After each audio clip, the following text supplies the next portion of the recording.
Hello everyone, welcome to my channel.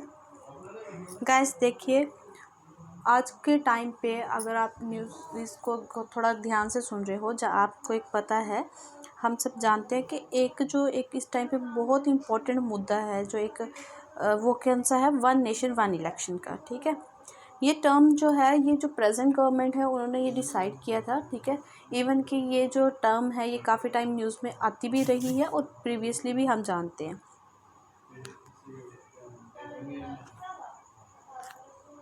तो ये जो टर्म है वन नेशन वन इलेक्शन, इसका मतलब क्या है कि पूरे नेशन में एक साथ एक टाइम पे हर एक स्टेट में इलेक्शंस को कंडक्ट करवाना।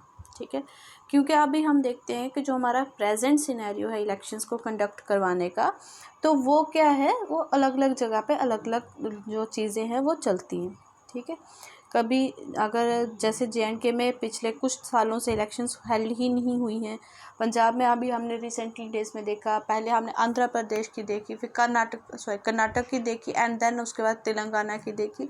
तेलंगाना में इलेक्शंस होने जा रहे हैं। तो इट मीन्स के अभी जो भी जितने भी एरिया जो है, जितने भी टेरिटरी ऑफ इंडिया है, वहाँ पे अलग अलग टाइम पे इलेक्शन जो है वो कंडक्ट करवाई जाती है। ठीक है, तो बहुत सारी जो कमेटीज़ होती हैं, जो कुछ रिसर्चर्स होते हैं, वो ये बात बोलते हैं कि इलेक्शंस के ऊपर जो है बहुत ज़्यादा पैसा जो है वो खर्च किया जाता है। तो इसीलिए अभी जो है ये कंसेप्ट निकल के आया था कि बहुत सारे लोगों ने ये रिकमेंड किया था कि जो इलेक्शंस हैं वो एक साथ होनी चाहिए। ठीक है, तो ये एक इशू बन गया। तो इसके लिए सबसे पहले हम देखते हैं कि जो हमारी प्रेजेंट गवर्नमेंट है, जिसको हम सेंट्रल गवर्नमेंट के नाम से जो हम मोस्टली जानते हैं, जिसको हम यूनियन गवर्नमेंट बोलते हैं।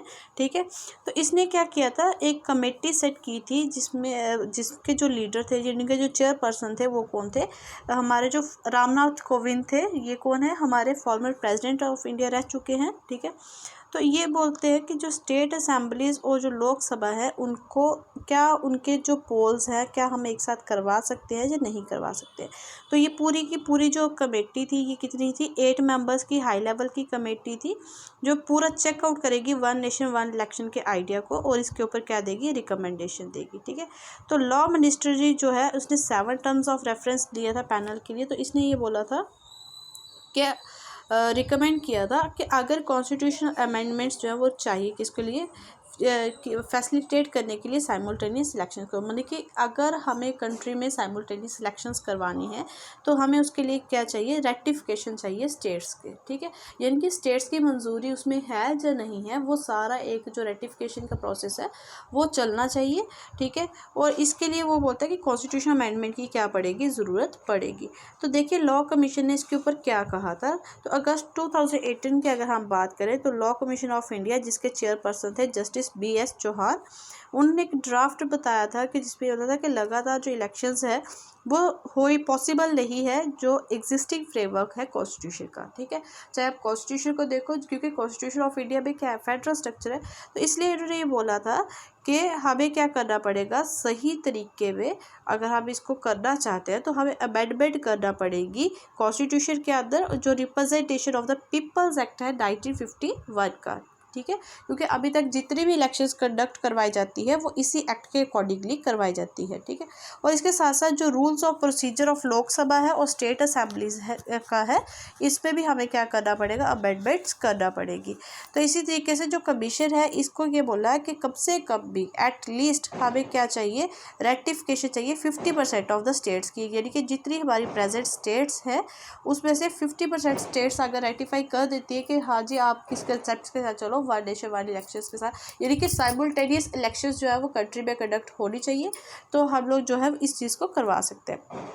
हालांकि एक्सपर्ट्स ये भी कहते हैं कि ऐसा करना जो पॉसिबल नहीं है, बिकॉज जो हमारा स्ट्रक्चरल है वो क्या है, फेडरल स्ट्रक्चर है कॉन्स्टिट्यूशन का। ठीक है, और इसीलिए जो है वो PDT आचार्य जो है, जो कि फॉर्मर सेक्रेटरी जनरल थे लोकसभा के, वो उन्होंने कहा था कि जो साइमल्टेनियसली पोल है, जो एग्जिस्टिंग स्टेट असेंबलीज़ हैं, उसके अगर हमें साइमल्टेनियसली इलेक्शंस करवानी है तो जो स्टेट असेंबलीज़ हैं उनको हमें डिसॉल्व करना पड़ेगा। ठीक है, क्योंकि जो अभी क्या करिए, क्योंकि अलग अलग टेन्योर के ऊपर वो क्या करती है, काम करती है। ठीक है, और ये दो ही तरीके से हो सकते हैं, जहाँ तो जो रूलिंग गवर्नमेंट है स्टेट्स की, वो क्या करे, अपने आप को वॉलेंट्री ये रिकमेंड करे। ठीक है, जहाँ फिर और उस पर क्या दे, गवर्नमेंट असेंट दे कि मतलब स्टेट की असेंबलीज जो है वो खुद ही अपनी मर्जी से वो क्या करते, डिसॉल्व कर दे खुद को, और ये क्या करते, गवर्नर्स भी उस पर क्या देते, असेंट दे दे।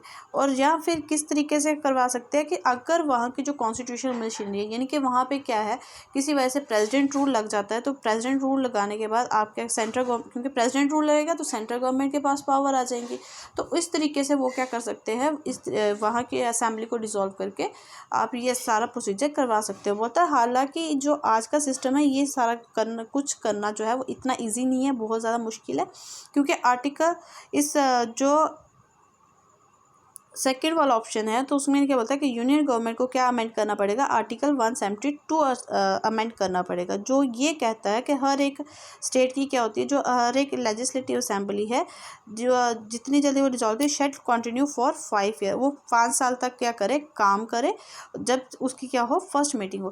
क्योंकि 172 आर्टिकल ये होता है कि हर एक जो स्टेट असेंबली है वो 5 साल तक काम करेगी। अगर वो इस तरीके से कोई भी प्रोसीजर करती है कि प्रेसिडेंट रूल लगा देती है गवर्नमेंट, जब किसी वजह से वहाँ पे ये बोलते हैं कि कॉन्स्टिट्यूशन मशीनरी फेलियर है, तो उसके लिए उसको क्या अमेंड करना पड़ेगा, 172 आर्टिकल को अमेंड करना पड़ेगा। ठीक है, तो इट मीन्स कि ये जो है अगर बिना इससे इस तरीके के किए, बिना अमेंडमेंट किए अगर गवर्नमेंट ये 1 नेशन 1 इलेक्शन को लागू कर देती है, तो इट मीन्स कहीं ना कहीं जो फेडरल स्ट्रक्चर है वो वायलेट होगा, तो कॉन्स्टिट्यूशन क्या होगा, वायलेट होगा, और ये जो है बिना वायलेशन के इसको पॉसिबल नहीं है। तो ये बोलते हैं कि ऐसा करना इतना सो ईजी भी नहीं है और सो डिफ़िकल्ट भी नहीं है, डिपेंडेंसी है कि ये जो है ये प्रोसीजर किस तरीके से आगे वर्क करेगा। ठीक है, तो this is wholly solely for about the 1 nation and 1 election for to till date.